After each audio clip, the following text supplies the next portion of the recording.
நம்ம மனசுல எப்பவுமே தேவையில்லாத எண்ணங்கள் ஓடிட்டே இருக்கும் இல்லையா? ஒரு மாதிரி ஒரே இரைச்சலா இருக்கும். இந்த குழப்பத்துல எப்படி அமைதியா இருக்கிறது? இன்னைக்கு இந்த சலசலப்பான மனசுக்குள்ள தெளிவ கொண்டு வரத்துக்கு ஒரு பழமையான ஞானம் என்ன சொல்லுதுன்னு பார்க்கலாம்.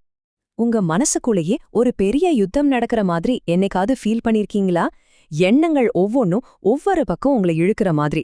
இப்போ வேலை பத்தி யோசிப்போம், அடுத்த செகண்டே குடும்ப ஞாபகம் வரும். திடீர்னு சம்பந்தமே இல்லாம வேற ஏதோ ஒரு கவலை மனச போட்டு அழுத்தும். இது நம்ம எல்லாருக்குமே நடக்கிற ஒரு விஷயம்தான். இந்த ஃபீலிங் ஒன்னும் புதுசில்ல. ஒரு ஆழமான சிந்தனை இத ரொம்ப அழகா சொல்லுது. நான் உலக எண்ணங்கள்ல மூழ்கி இருக்கேன், அதனால இந்த உலகம் என் மேல ஒரு பெரிய பாரமா இருக்கு. யோசிச்சு பாருங்க, நம்ம மனசு முழுக்க உலக கவலைகள் நிறைஞ்சிருக்கும் போது இந்த உலகமே நமக்கு ஒரு பெரிய சுமையா தோணுதில்லையா? இந்த ஆழமான கருத்து எங்கிருந்து வருதுன்னா, ஸ்ரீமத் சுவாமி சித்பவானந்தரோட தினசரி தெய்வீக திரட்டுங்கிற புத்தகத்திலிருந்து தான். நம்ம மனசுக்குள்ள நடக்கிற விஷயங்களை சமாளிக்க இது ஒரு ரொம்ப சிம்பிளான ஆனா பவர்ஃபுல்லான வழிய காட்டுது. சரி, குழப்பமான மனசுதான் பிரச்சனைன்னா அப்போ அதுக்கு தீர்வு என்ன? ஆச்சரியமா இருந்தாலும் தீர்வு ரொம்ப எளிமையானது, ஆனா ரொம்ப சக்தி வாய்ந்தது. வாங்க அத பத்தி இன்னும் கொஞ்சம் ஆழமா பார்க்கலாம். இந்த புத்தகத்தோட அடிப்படை தத்துவமே ரொம்ப சுவாரஸ்யமானது. அது என்ன சொல்லுதுன்னா, ரெண்டு முரண்பாடான எண்ணங்கள் ஒரே நேரத்துல மனசுல இருக்காது. பாருங்க, நம்ம மனசு எவ்வளவுதான் குழப்பமா இருக்க மாதிரி தெரிஞ்சாலும் உண்மையில அதால ஒரே நேரத்துல ஒரு விஷயத்துல மட்டும்தான் கவனம் செலுத்த முடியும். இந்த வித்தியாசம் எவ்வளவு பெருசுன்னு பாருங்க.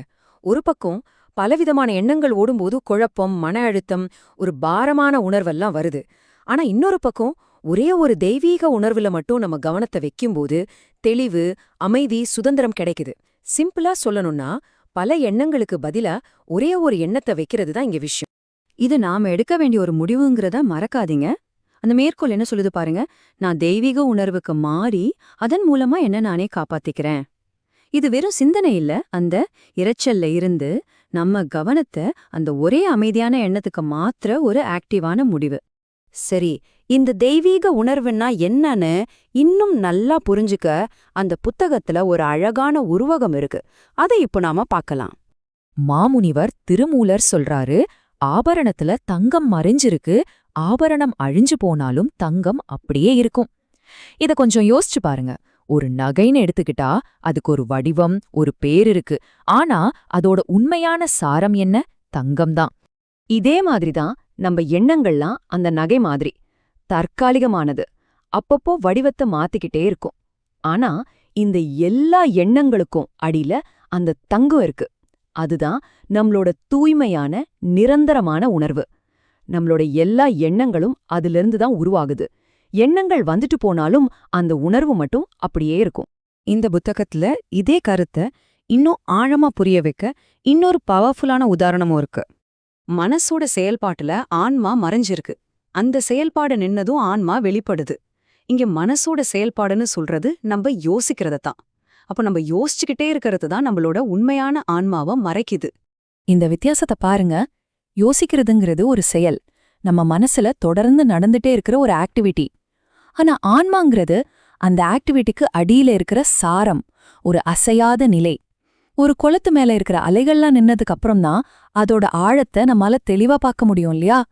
நம்ம மனசும் அதே மாதிரிதான். சரி, இதையெல்லாம் எப்படி ஒன்னா சேர்த்து பாக்குறது, அந்த தெளிவை நாம எப்படி அடையறது, அதுக்கான வழியை இப்ப பார்க்கலாம். இது ஒரு 3 ஸ்டெப்பா பார்க்கலாம். முதல் ஸ்டெப்பு, உங்க எண்ணங்கள் எல்லாமே தற்காலிகமான நகை மாதிரின்னு ஏத்துக்கோங்க. அது கூட சண்டை போடாம சும்மா கவனிங்க. ரெண்டாவது, அந்த எண்ணங்களோட வடிவங்கள்ல இருந்து உங்க கவனத்தை திருப்பி உங்க உணர்வோட சாரமான அந்த தங்கத்து மேல வைங்க. கடைசியா, அந்த அமைதியான இடத்துல மனசோட சலசலப்பு நின்னதுக்கு அப்புறம் எப்பவும் அங்கேயே இருக்கிற உண்மையான ஆன்மாவை நீங்க உணர முடியும். இங்கே ஒரு முக்கியமான விஷயத்த நம்ம தெளிவுபடுத்திக்கணும். எண்ணங்களை கட்டாயமா நிறுத்தவோ அழிக்கவோ முயற்சி பண்றது நம்ம நோக்கம் இல்ல. அது முடியவும் முடியாது. நம்மளோட நோக்கம் என்னன்னா, நம்ம பார்வைய மாத்துறதுதான். அதாவது எண்ணங்களுக்கு பின்னாடி அதுக்கு ஆதாரமா இருக்கிற அந்த அமைதியான உணர்வை தெரிஞ்சுக்கிறது தான். அப்போ இது நம்மள ஒரு ஆழமான கேள்வியோட விட்டுட்டு போகுது. அந்த நகைகள்லாம் போனதுக்கு அப்புறம், மனசோட செயல்பாடு நின்னதுக்கு அப்புறம், மனசோட இரைச்சல் அடங்குனதுக்கு அப்புறம் கடைசியா மிச்சம் என்ன இருக்கு? அந்த கேள்விக்கான பதில் நீங்க ஒவ்வொருத்தரும் உங்களுக்குள்ளேயே கண்டுபிடிக்க வேண்டிய ஒண்ணு. இந்த சிந்தனையில என் கூட இணைஞ்சதுக்கு நன்றி.